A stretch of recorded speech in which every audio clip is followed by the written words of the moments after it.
fora, né, tem aquela mania de falar que quem opta pela redução de estômago opta porque é uma coisa simples, porque é fácil, porque restringe.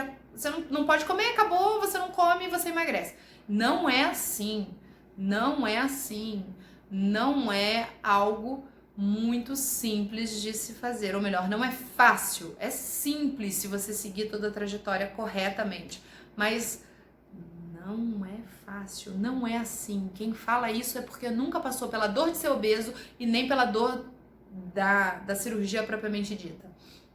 Então, o que acontece? Você fica ali, ó, você estava acostumado, você tinha aquela rotina de mastigação todo dia, quando você é obeso. Você acorda, come, vai dormir, tá ali antes de comer, faz uma boquinha, toma um refrigerante aqui, ah não, toma uma cerveja ali, aí eu quero um doce aqui, ah eu vou comer um lanche ali, e de repente, simplesmente, tudo isso é tirado de você.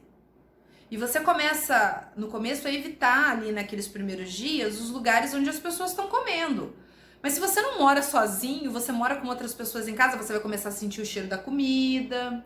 Aí às vezes você vai falar, aquela sopinha rala, aquela aguinha já não, né, o paladar já não é lá muito gostoso. E um erro clássico que a gente percebe, normalmente de pessoas que tiveram complicações gravíssimas, é a mente tá de novo pregando uma peça. A pessoa fica 30 dias, ela até consegue, fica ali os 30 dias só com uma dieta pastosa, líquida, conforme a orientação, e cada caso é um caso, cada tipo de cirurgia, uma cirurgia, volta a falar aqui de novo pra você. E a gente vai ver aí num outro momento, eu vou procurar trazer pra vocês e explicar os procedimentos e as diferenças entre eles. E aí a pessoa passou os 30 dias tomando só líquido. Daí no dia que ela pode voltar a comer alguma coisa sólida, ela se esquece disso, porque ela tá naquela ansiedade por comer alguma coisa. Ela fala, uau, eu posso voltar a comer hoje. E aí o que a pessoa faz? Ela tá tão ansiosa para lidar com aquilo, para voltar a comer, para saber como é que vai ser, que ela se excede no tipo de alimentação, ela esquece aquela orientação do médico ou da nutricionista, do alimento que ela deveria consumir ali logo naquela primeira fase. É como se fosse um bebê, a gente tem que aprender tudo de novo.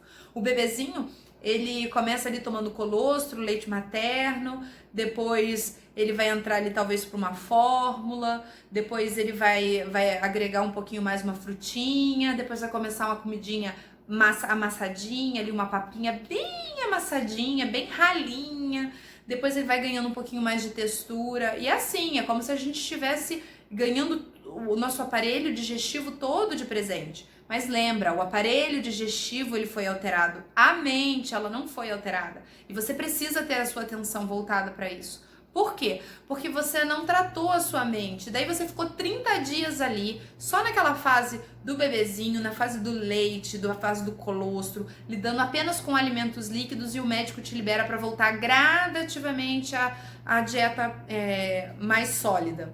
Então o que acontece? A pessoa chega logo no início, quer comer um churrasco. Gente, vamos devagar, vamos se adaptar, vamos entender o seu organismo, entender um pouquinho da transformação que está acontecendo com você, que vai acontecer com você. Não tenha pressa, para você que está nessa jornada, está se preparando para esse processo. Não tenha pressa, vá devagar. Pega ali, vai começando com o alimento devagar, trabalha a sua mastigação. Se a gente parar para pesquisar qual é o ideal, quantos movimentos de mastigação a gente precisa ter para que auxilie no nosso processo digestório, é o que? São 15, são 20, são 30 movimentos mastigatórios. Imagine então pós uma cirurgia, quando o seu estômago tá ali, ele foi mexido, ele foi alterado. Depois eu acabo mostrando para vocês aí também um pouquinho mais a respeito do aparelho gastrointestinal, para que vocês entendam um pouco de anatomia, porque às vezes falando assim é difícil para quem não tem muito conhecimento, né, de saúde. E daí a pessoa vai retornar à alimentação com sólido, ela já quer começar com uma coisa de difícil digestão, que a mastigação precisa ser muito bem feita. Eu conheço pessoas, né, e conheço uma pessoa que infelizmente veio a falecer por conta de uma mastigação errada no pós-operatório ali intermediário, exatamente de uma carne. A pessoa estava com tanta ânsia, não tinha trabalhado ali o psicológico, não seguiu as orientações do médico. E ela, ao invés de começar por uma coisa mais simples, ela ficou tão ansiosa que ela podia voltar a comer de novo, voltar a comer alimentos sólidos, que ela foi numa churrascaria e ela achou que ela fosse ter vida normal, como ela tinha, normal entre aspas, né? Uma vida igual à anterior do processo de procedimento cirúrgico. E daí ela começou a comer carne e naquela ansiedade, muito tempo sem comer, ela começou a comer rápido, a não mastigar direito e ela teve um caso de obstrução, foi necessário estar fazendo um procedimento cirúrgico na tentativa de salvar a vida da pessoa, mas infelizmente isso não aconteceu e ela veio a óbito. Então, esses atalhos que a mente da gente tenta sugerir pra gente durante essa mudança não são bons.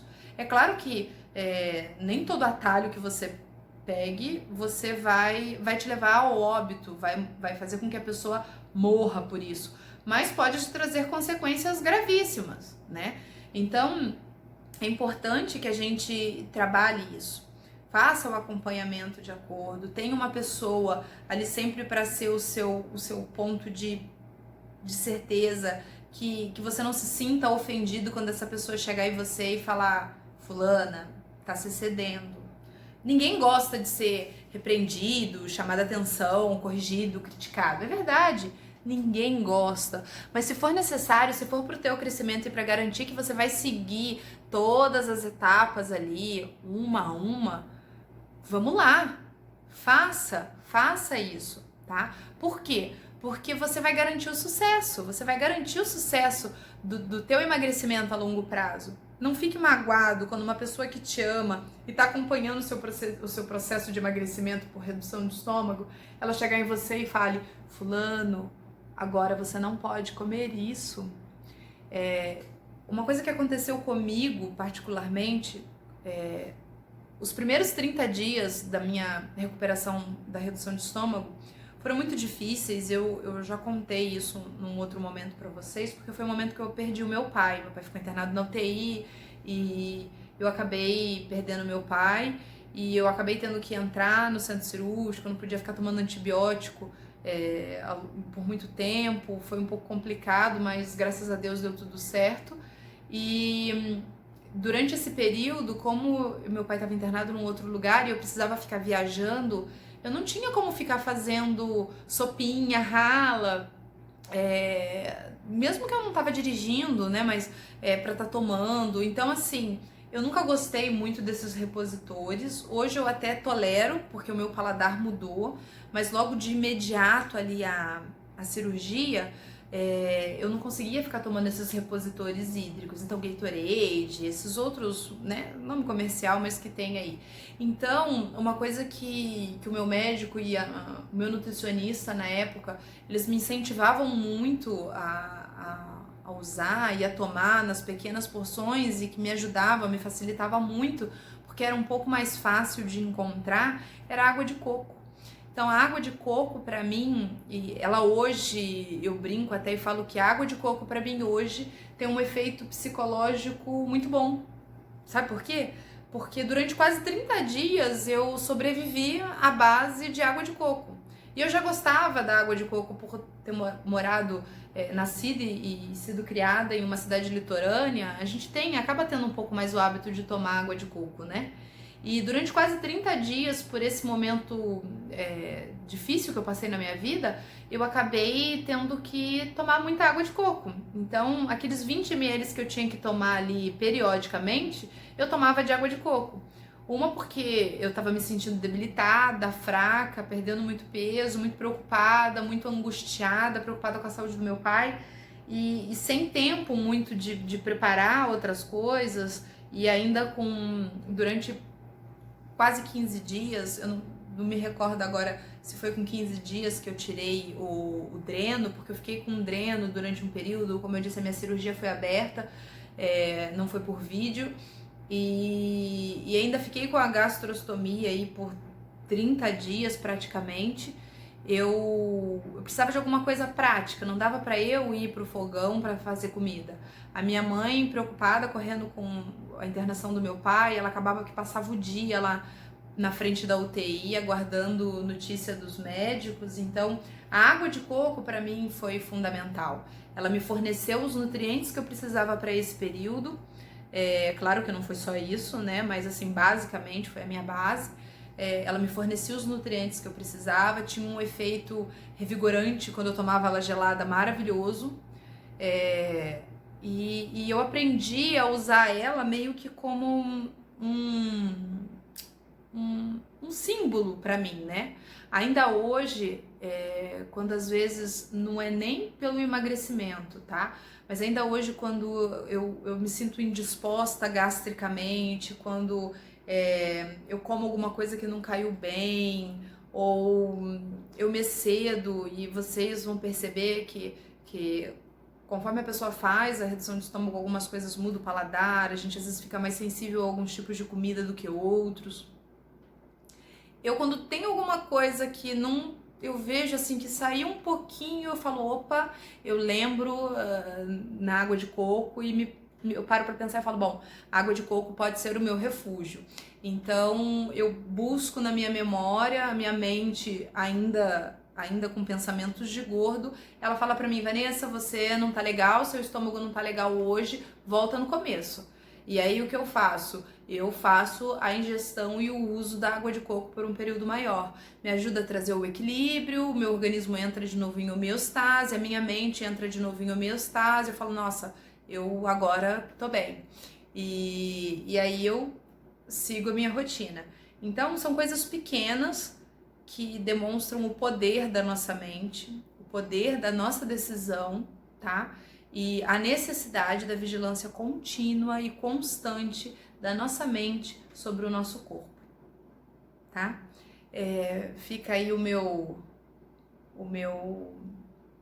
minha experiência, a minha vivência e a minha preocupação e sugestão de atenção realmente à sua mente. Dê atenção à sua mente, dê lugar para sua mente. Valorize todo o processo, não pule etapas, não pule etapas. Você vai conseguir alcançar o sucesso do emagrecimento. Você que é obeso hoje, que você está buscando isso, você pode, você vai conseguir. Não desanime, trabalhe a sua mente precisa ser trabalhada em primeiro lugar. É ela quem vai dominar e é ela quem vai falar se você vai ganhar o jogo contra a obesidade, contra o excesso de peso.